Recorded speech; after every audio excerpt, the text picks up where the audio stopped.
Hello everyone and welcome back to my YouTube channel. Today's topic of my video is Brief History of English Literature. Friends, this video is going to be a very important video क्योंकि इसके अंदर हम history of English literature के different periods के बारे में जानेंगे। साथ ही साथ मेरे आगे आने वाली वीडियो इसी हिस्ट्री ऑफ इंग्लिश लिटरेचर की सीरीज होगी जिसमें हम हर एज या हर पीरियड की डिटेल स्टडी करेंगे।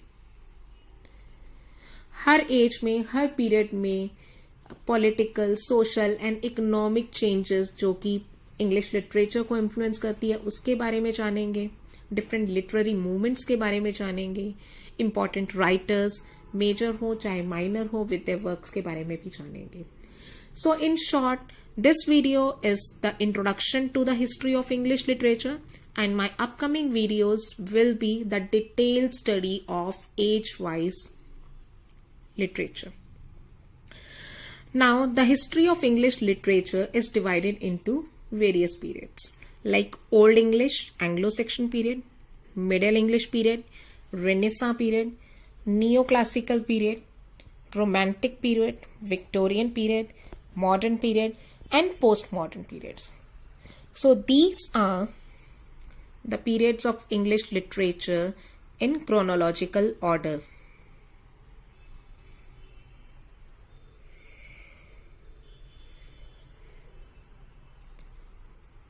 So let's start with the first period of English literature, that is the Anglo-Saxon period. Anglo-Saxon period और Old English period, जिसका span 450 से 1066 था। 450 is very important year in the history of English literature because इस year में Germanic tribes, Angles and Saxons ने Britain की land को invade किया, कब्जा किया और वहां पर सेटल हो गए।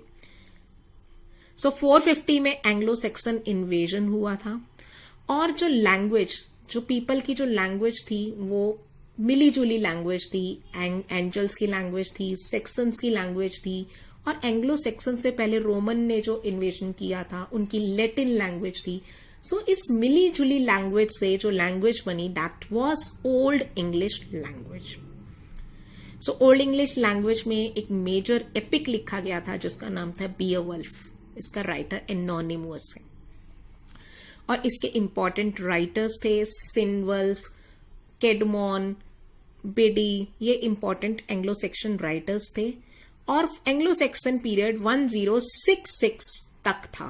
1066 में इसका एंड हुआ क्योंकि 1066 इज अगेन इंपॉर्टेंट डेट जब नॉर्मन कॉन्क्वेस्ट हुआ। नॉर्मन फ्रांस से ड्यूक ऑफ फ्रांस आए जिन्होंने किंग हैरोल्ड ऑफ इंग्लैंड को चैलेंज किया और इंग्लैंड को कॉन्कर किया। तो अब इंग्लैंड को कॉन्कर फ्रांस ने किया, नॉर्मन्स ने किया और अब जो लैंग्वेज जो प्रेवेलेंट हो गई वो हो गई French. French became the language of court, language of parliament and language of elite class. So middle English में जो फ्रेंच लैंग्वेज शुरू में डोमिनेट हुई। 1066 से 1500 मिडल इंग्लिश पीरियड कहलाता है and this is called the age of Chaucer. 1066 से 1340 जब तक कि चौसर का जन्म नहीं हुआ था, तब जो लैंग्वेज प्रेवेलेंट थी ब्रिटेन में वो थी in between language. In between language उसको कहा जाता था, जो कि ओल्ड इंग्लिश और फ्रेंच के कहीं बीच की वो लैंग्वेज थी। 1066 से 1340 तक। 1340 से 1400 जब चौसर का ये लाइफ स्पैन था, इसको एज ऑफ चौसर कहा जाता है। इसमें चौसर थे जो फ्रेंच में, लैटिन में और इंग्लिश में लिखते थे। और 1400 से 1485 तक बैरन पीरियड कहलाया जाता था जिसमें कोई मेजर पोएट्री नहीं रची गई थी, जबकि चौसर को ही इमिटेट किया जाता था, जिससे कि इंग्लिश चौसेरियन और फ्रेंच चौसेरियन आए। सो फ्रेंड्स देखिए, 1066 से 1340 में इन बिटवीन लैंग्वेज थी जो कि ओल्ड इंग्लिश और फ्रेंच के बीच वाली लैंग्वेज थी। 1340 से 1400 एज ऑफ चौसर थी एंड 1400 से 1485 में बैरन पीरियड कहा जाता था और उसमें चौसेरियंस आए जो कि इंग्लिश चौसेरियन और स्कॉटिश चौसेरियन थे. So middle English is basically the age of Chaucer. Next age आई Renaissance. Renaissance started from 1500 to 1660. Renaissance is subdivided into Elizabethan age, Jacobean age, Caroline age and Commonwealth age. Elizabethan age started from 1558 to 1603, जबकि Renaissance शुरू हुआ था 1500.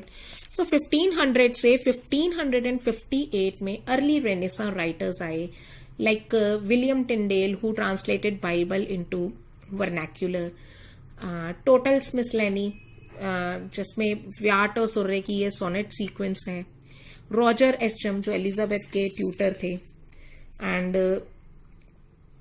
Thomas मोरे की utopia आई 1557 में. So early Renaissance writers आए थे Elizabethan age से पहले. एंड एलिजाबेथन एज 1558 में स्टार्ट होती है क्योंकि इसके अंदर क्वीन एलिजाबेथ वन मोनार्च बनी थी इंग्लैंड की, एंड 1603 में उनकी डेथ हो गई थी. तो 1558 से 1603 Elizabethan age, and that was the golden age in English literature. और इसको डोमिनेट किया था शेक्सपियर ने. शेक्सपियर के अलावा भी कई सारे एलिजाबेथन पोएट्स और ड्रामेटिस्ट थे. इसमें यूनिवर्सिटी विट्स आए थे, Spenser, Sidney, Thomas Wyatt and Surrey आए थे. जबकि Elizabethan age is mainly famous for Shakespearean age. Shakespeare इसमें डोमिनेट करते थे. That was the golden age of English literature. The next age is Jacobean age. Jacobean age 1603 से 1625 तक थी. Elizabethan age खत्म हुई 1603. एलिजाबेथ का कोई अपनी संतान नहीं थी, तो king James 6 of Scotland England के राजा बने, और उनको इंग्लैंड में जेम्स 1 कहा जाता था, और इन्हीं जेम्स 1 के राज में जैकोबियन एज कहा जाता है 1603 to 1625. जैकोबियन एज में भी एलिजाबेथन एज की गोल्डन लीगेसी आगे बढ़ती गई, क्योंकि जेम्स 1 खुद भी लिटरेचर में काफी रुचि रखते थे, क्योंकि उन्होंने authorised version of Bible with the help of Tyndale Bible लिखी with the help of 47 scholars. इस जैकोबियन एज में को डोमिनेट किया बेन जॉनसन और जॉन डन ने. John Donne was the proponent of metaphysical poetry, और Ben Jonson comedy of humours के लिए बहुत फेमस थे. इन्होंने रूल किया था जैकोबियन एज में. जैकोबियन एज में जैकोबियन ट्रेजेडी, जो कि सेनेकन ट्रेजेडी से इन्फ्लुएंस होती है, जो ब्लड शेड ट्रेजेडीज होती हैं, वो बहुत फेमस थी, जिसके जॉन वेबस्टर, थॉमस मार्टसन जो इसके इंपॉर्टेंट राइटर्स थे. नाउ 1625 से 1649 इस कैरोलिन एज, जब चार्ल्स 1 राजा बने इंग्लैंड के. And this age was the age of political unrest. Charles 1 और पार्लियामेंटेरियंस की बिल्कुल भी नहीं बनती थी. चार्ल्स 1 ने कितनी बार पार्लियामेंट को डिसॉल्व भी किया. तो इनके टाइम में 2 ग्रुप्स बन गए. पहला ग्रुप था राउंड हेड, जिनको पार्लियामेंटेरियंस भी कहा जाता था. Second group was cavalier group, जो कि चार्ल्स 1 के सपोर्टर्स थे, समर्थक थे. तो इन दोनों के बीच में सिविल वॉर चली. पार्लियामेंटेरियंस एंड कैवेलियर्स के बीच में सिविल वॉर चली 1642 से 1651 के बीच में. और 1642 में इंग्लिश वॉर, सिविल वॉर शुरू होने से पहले पार्लियामेंटेरियंस ने थिएटर्स को क्लोज कर दिए. सो कैरोलिन एज में ड्रामा बिल्कुल ही डिमिनिश होने लग गया, बिल्कुल खत्म हो गया. 1625 से 1649 में कैवेलियर पोएट्स आए और मेटाफिजिकल पोएट्स आए.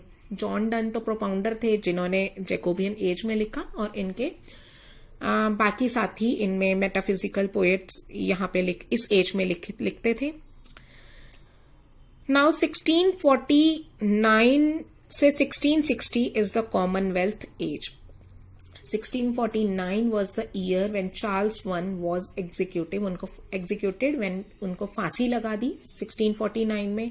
और 1649 में एक कॉमनवेल्थ रूल आया under the leadership of Oliver Cromwell. इनके टाइम में भी थिएटर्स बिल्कुल क्लोज थे, तो 1642 से 1660 में तो ड्रामा बिल्कुल ही खत्म हो गए थे। 1658 में ओलिवर क्रॉमवेल की डेथ हो गई, 2 साल उनके बेटे ने राज किया, और 1660 में लोगों को ये रियलाइज हुआ in order to make England successful एक मोनार्क की जरूरत है, उनको एक मोनार्क की जरूरत है। तो 1660 में उनको मोनार्क की जरूरत फील हुई और 1660 में चार्ल्स II का रेस्टोरेशन हुआ। उसको हम नेक्स्ट एज में पढ़ेंगे। Now the next age is neoclassical age which is from 1660 to 1785।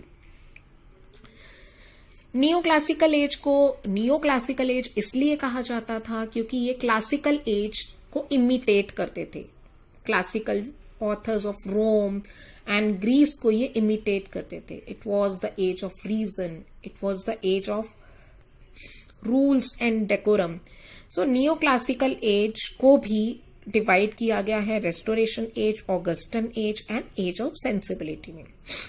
Restoration age is from 1660 to 1700। इस एज को रेस्टोरेशन एज इसलिए कहा जाता है क्योंकि इसमें इंग्लिश मोनार्ची रिस्टोर हुई थी, इंग्लिश मोनार्ची फिर से आई थी and Charles II became the monarch of England. और इस एज को डोमिनेट किया है जॉन ड्राइडन ने।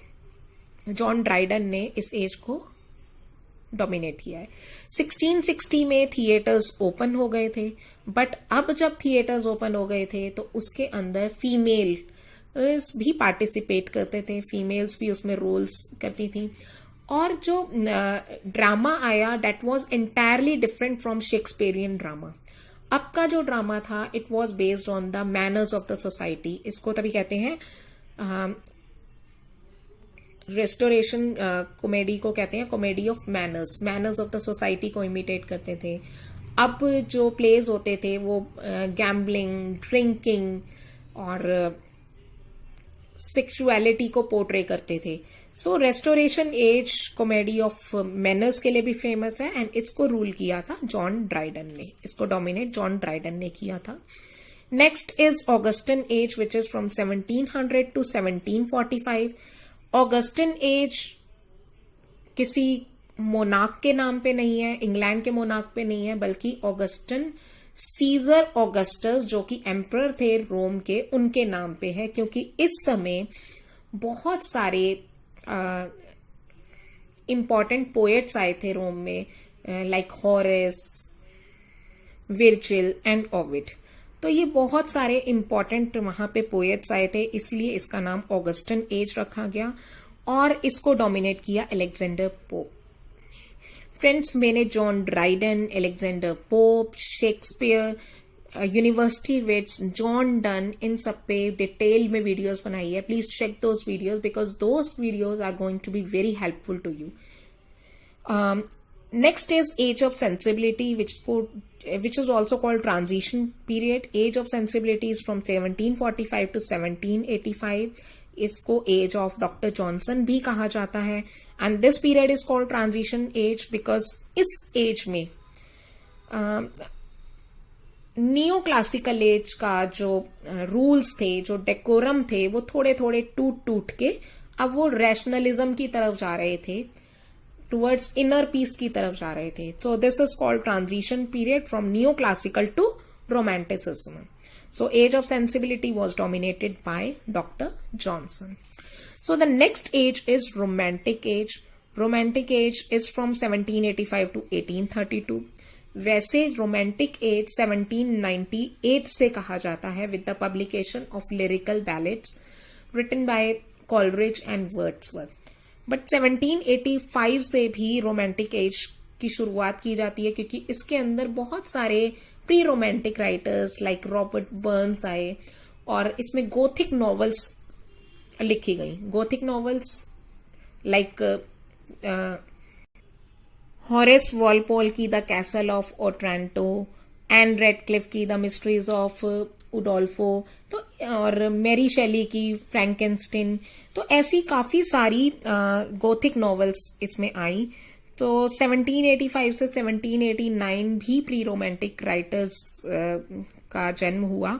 सो बेसिकली जो रोमांटिक एज 1789 से होती है, 1798 से with the publication of Lyrical ballads.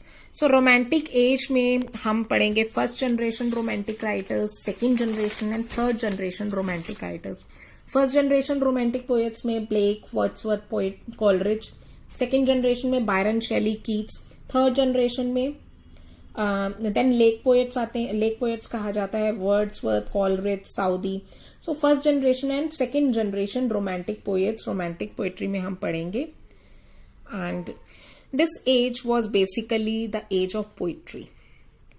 Now Victorian age. Victorian age 1832 से 1901 थी. विक्टोरियन एज बहुत बड़ी एज थी. ऑलमोस्ट 63 ईयर्स क्वीन विक्टोरिया का क्राउनशिप स्पैन रहा.